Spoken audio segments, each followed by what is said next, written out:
формално правно точно дека нема докази, нема забелешки во записникот, уредно е потпишан.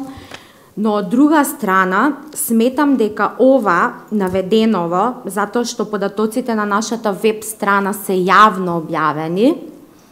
и истите ние стоиме позади нив и рачунаме дека се веродостојни,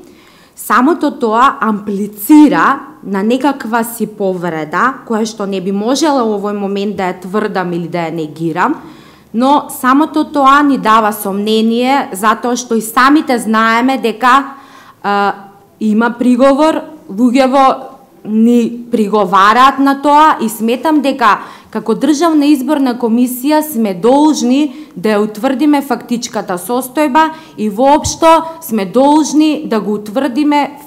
да утврдиме дека процесот е фер и демократски. Затоа предлагам, без разлика тоа што од формален правен аспект би требало да се отфрли овој приговор, ние по службена должност да го отвориме гласачкиот материјал, да ги преброиме ливчињата, да ги видиме бројот на лицата кои што се запишани во избирачкиот список и на некој начин само да ја потврдиме веродостојноста на овој изборен процес. Затоа што сметам, доколку ова не го сториме, ќе остане сомневањето кое што го различуваме од референдумот и треба да докажеме дека ние навистина се грижиме за